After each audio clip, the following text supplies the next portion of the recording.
All right, guys, thanks for tuning in.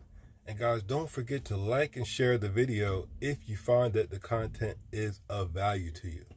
Anyway, guys, today I'm going to share with you the top 5 mistakes that I made when I first got started in the food concessions business.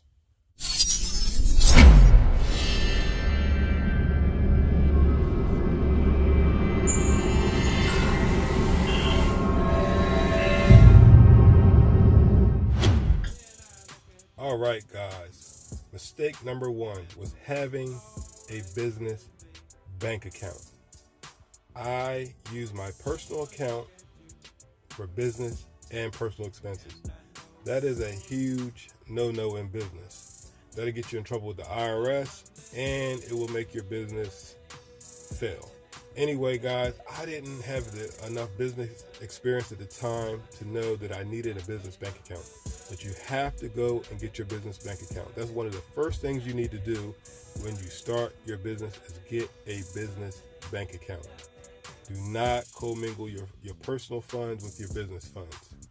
You get your business account, and how you do that is you get your EIN, you go get your business license, your LLC or DBA. Just go online, Google in your whatever state you're in, and it'll pop up, and you can just go right online and get your business license. And it's not that expensive. You usually can get it for about $100 or less. But anyway, guys, never, ever, ever, ever, ever commingle funds and get a business account. And always pay yourself out of that business account. Maybe at first, when you're first starting off, you may not be able to because you're trying to reinvest back into the business. But once you get established a little bit, always pay yourself out of your business account. Number 2 is research. I didn't do enough research on the products or the type of items that I was going to sell before I sold them. I just went out. I was just so excited, and I just bought the equipment. I bought some shaved ice equipment, and I figured, hey, I'm just going to go out here and sell shaved ice. That's a no-no. And it was a huge mistake because what ended up happening was shaved ice wasn't very popular in Delaware, but it's actually very popular in Maryland, which is right across the line. And I was wondering why I wasn't making any money. And the reason that I wasn't making any money is because shaved ice is not popular in Delaware, and people in Delaware didn't know what shaved ice was. So I had to educate them on what shaved ice was. So if I would have knew that ahead of time, I would have tried to pick a different product to sell instead of going and trying to reinvent the wheel and introduce a product. I would have just picked something that everybody already knew what it was and that I could just sell easily. So that was my second biggest mistake. All right, guys, number 3. Number 3 was proper signage and merchandising. I had none. I literally just went out, set up my equipment, and set up a tent and thought that I was supposed to make money. I didn't have the proper signage. I didn't have any banners. I had a little menu sign that you barely could see, and I just wasn't experienced enough to know that one of the most important things to a food concessions business is signage, like in your presentation. If you ever go out and look at a festival and look at all the vendors, look at the vendors that don't have signage and that they don't have good presentation. And look at the ones that actually have really nice signage and good presentation. And tell me, what do you think is the difference? Like, who would you rather buy from?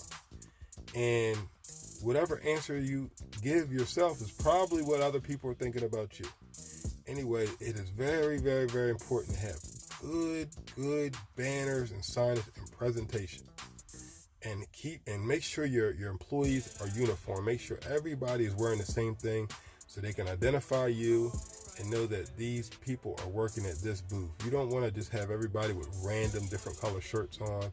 It looks unprofessional, and people look at that. All right, guys, number 4, and this is a doozy. Not having enough help. It was many a day that I was a one-man show. Now that I think about it, I don't know how I did it. I was a beast. I mean, I was an animal. I mean, I literally would sit out there all day and serve all my customers by myself, not even go to the bathroom. I mean, I was hungry. Like, I mean, it was good because I was motivated and inspired, but it wasn't good because my business couldn't grow with just me working. But now that I'm more experienced, I understand that you need help. You can't do it yourself. Don't try to do everything yourself, guys. Get help. Hire help. It only is pay a person $10 an hour to help you. Trust me, you're going to make that money back and be glad when you get home.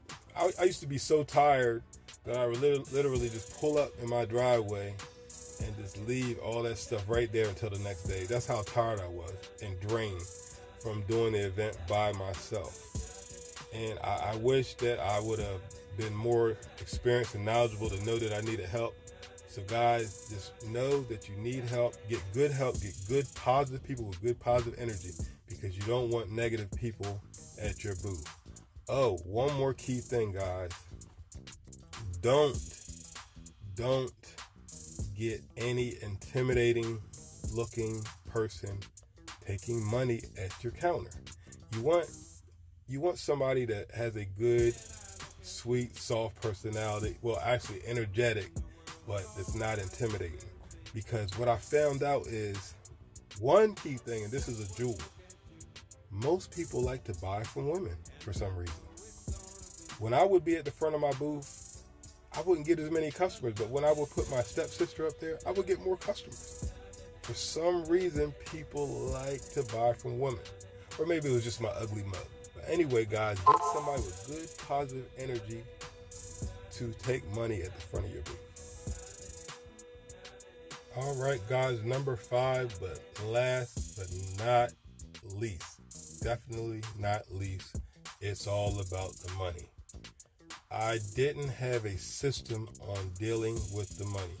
That's the one thing that we get into this business for, is to make a lot of money. But once you make a lot of money, how do you handle skimming your drawer? Where do you put your money? How do you avoid people seeing that you have $3,000 in your register? What you don't want people to see, because it entices people, it tempts people. It tempts good people. Good people do bad things when they're in desperate situations. So don't put them in that situation. And if I could have did it all over again and would have knew better, I would have had a better system on dealing with the money. And what I do now is I just go and skim my 20s and big bills out every so often. It's according to how busy I am. And, I would keep adequate 1s and 5s and a couple 10s to give out change. But you don't want your cash drawer overflowing, especially if you're having a big day. It makes no sense to have $10,000 sitting there. Your customers see it. Your workers see it. It's ridiculous. You're setting yourself up. You're like a sitting duck. And some of us are just so naive, walking around all willy-nilly, like, trust and believe. Don't do that. Don't do that, because you'll be the guy laying down in the back of the parking lot with your head busted open because you didn't properly plan on handling the money. You got to definitely handle the money. Get those big bills out of those drawers. Figure out where you're going to put it. Are you going to put it in your pocket? If you got a 2-day event, what are you going to do with the $5,000 you made on the first day, or the $10,000 you made on the first day? What are you going to do with that money? You have to come up with a plan. You have to come up with a plan, because you don't want your money to get stolen or missing. You work too hard to get here, and you want to keep your money safe. Anyway, guys, I hope these tips helped you in your business, and I hope you guys are having a great day. Until next time.